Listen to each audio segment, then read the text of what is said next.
just wondered at this point, is there anything in the next few months or several months that Jon could do where you could say, okay, I actually trust him to put him on that card? Let me ask you, what do you think Jon would do in the next couple of months that would make me trust putting him on the White House card? Well, I would not trust him, but I would like to see him fight Aspinall on that card down the road. So I already said that I don't trust him, and you're asking me what could he do for me to trust him in the next 3 months?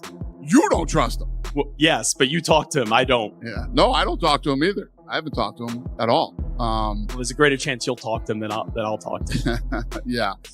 I would not bet on, if I had to make odds, it's 1,000,000,000 to 1 that I put Jon Jones on the White House card. All right, I think that ends the Dana White has finally fired back at Jon Jones for nonstop pushing and begging to get on the UFC White House card, and he didn't sugarcoat anything. Dana made it crystal clear why Jones isn't getting what he wants, and the MMA world is exploding. For the first time, Dana isn't holding back, and he's openly shutting the door on Jones's White House demands. House card's got to be the biggest fight. Can't be Jon Jones. He's a flake. Jon really wants on the card. Jon apologized. He went to Dana White in a text message, and Dana said, hey, I didn't like how this whole thing went down with Aspinall. I thought that we had an agreement. I'm not cool with that. Jon came to him and apologized. Tremendous compliment Dana gave Conor, which was to say, man, I can count on him. There would be no belt. So you're going to tell me because of the placement of a card that we're going to bring in a certain star power, of which Conor is still the guy, within the placement of the card, and because it's so big, but it's not going to get a title fight. I'm just getting a little confused on the whole thing. Does he fight in 2026? True or false? Well, he's talking so much smack about Tom. He doesn't have the money to not. He doesn't have the money to walk away. He doesn't have a choice. I mean, that's why did he walk away to begin with? He was offered $30 million. Yeah. He asked for 30, and he got that. Yeah, no, and now he's apologizing. Yeah, no, I don't know. He miscalculated that one. Yeah, he did that thing with Nate, and they got $300,000, and it took 30 days, and so all of a sudden he's like, "Well, if I can make $300,000 in 30 days, and I can do this every 30 days." Sure. No, I mean, sometimes explaining very basic things it can be tough, but will he fight again? Yes, I believe so, and I think there's some real legs. Look, if you're the UFC, the last thing you want to do is empower a dude that you can't count on, and by the way, it ties back into my theory to whoever's keeping him out of the rankings. Like there's something afoot. Can't wait to see you compete the White House. Can't wait to see it. I know. I really hope it happens. Dana, bro, please, I'm training. I feel great. I'm healthy, and I'd be so honored to represent our country and do what I do best. Jon Jones agreed to fight Tom Aspinall.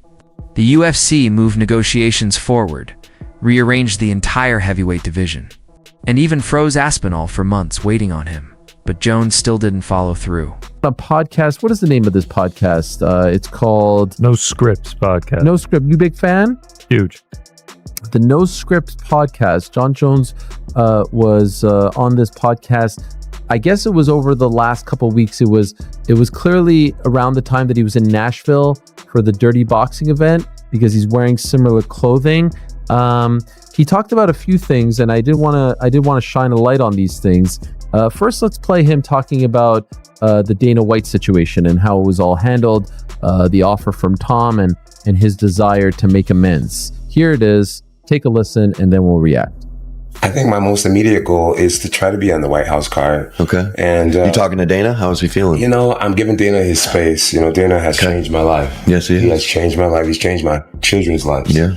And I'm forever grateful to him. And we had a verbal agreement that didn't go well. Pause right there. A verbal agreement. Remember, there was some reporting by a handsome fellow, I forget his name escapes me, who said on multiple occasions that Jon Jones gave his word to the UFC when they got him the $30 million that he was asking for, and then a couple of days later he reneged. Actually, Chael's version of the story is actually quite accurate. He was feeling himself at the time. He was getting some nice little reality show offers, and he's like, you know what? I don't need this money. I'm getting, a pretty penny to do this stuff. So here he is. Dana confirmed it, if you recall, back in June when they officially moved on. And now here's Jon confirming it. And as I've said multiple times, never came out and refuted it, regardless of what his fans or people may say about me being a quote-unquote Jon Jones hater, which is not the truth. I'm just telling you exactly what happened. He never refuted it. Now here he is confirming it. So I appreciate that. Please continue. Nothing was finalized.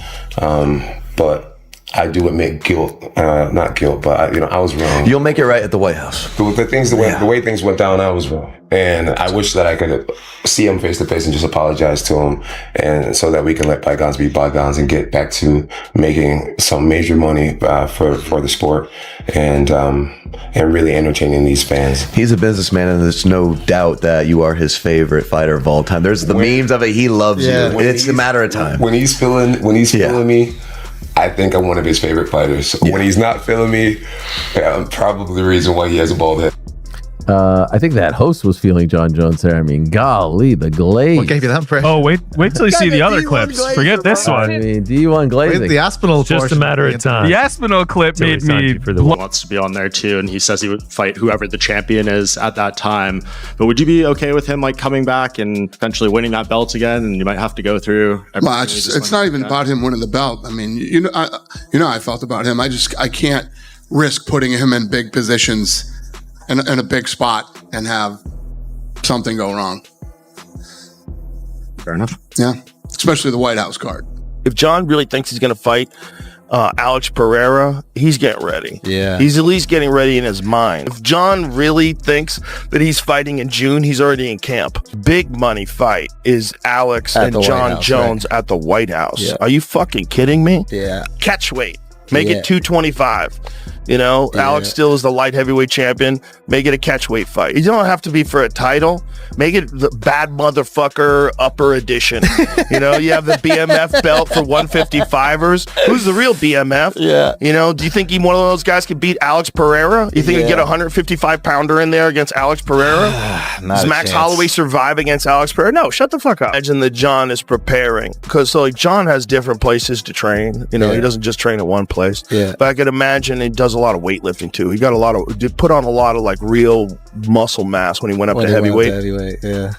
I think my most immediate goal is to try to be on the White House card. I'm giving Dana his space. Dana has changed my life. The way things went down, I was wrong. I wish that I could see him face to face and just apologize to him. And when he's feeling me, I think I'm one of his favorite fighters. When he's not feeling me, I'm probably... Jon Jones backed out at the last moment and left the entire division hanging.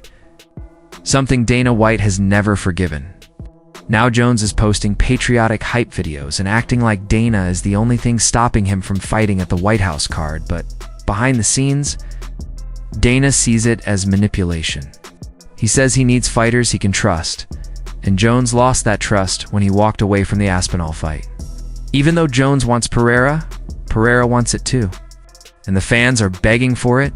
Dana refuses to book anything until he's sure Jones won't disappear again. It's into this event on a white horse. The white horse has an eye patch. I'm actually rather proud of Jon Jones. This was awesome. So Jon is taking this shot at Aspinall. It would seem as though he wants to fight Aspinall. The reason that is so poetically beautiful is Jon is working towards getting a fight with Aspinall, the very guy who they've been trying to get him to fight all along. I thought the direction that we were going was Jon Jones versus Alex Pereira. And then I saw Jon Jones ride a white horse into an event with an eye patch. It would be an interesting question to ask Tom. Hey Tom, would you rather fight Ciryl Gane in a rematch, or would you rather fight Jon Jones, who appears to be ready and wanting that fight?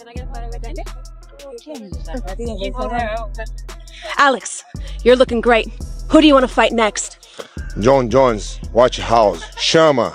Every time Jon Jones ramps up the pressure-dropping videos, giving speeches about loyalty and pushing the patriotic White House narrative, Dana White pulls back even more, turning this into a full-blown power struggle between one of the greatest fighters ever and the most powerful promoter in combat sports. Dana, who once praised Tom Aspinall's rise, has been distant since the eye poke controversy, while Jones has used the moment to mock Tom and twist the narrative to make himself look like the hero. But Dana isn't buying it. In his mind, Jon Jones owes the UFC, owes Dana, and owes Aspinall for breaking trust when he pulled out of their fight. And until that trust is repaired, Dana refuses to give him the White House main event. The MMA world is split, the drama is at its peak, and the White House card has officially become the most chaotic storyline the UFC has ever built, with Dana White refusing to back down.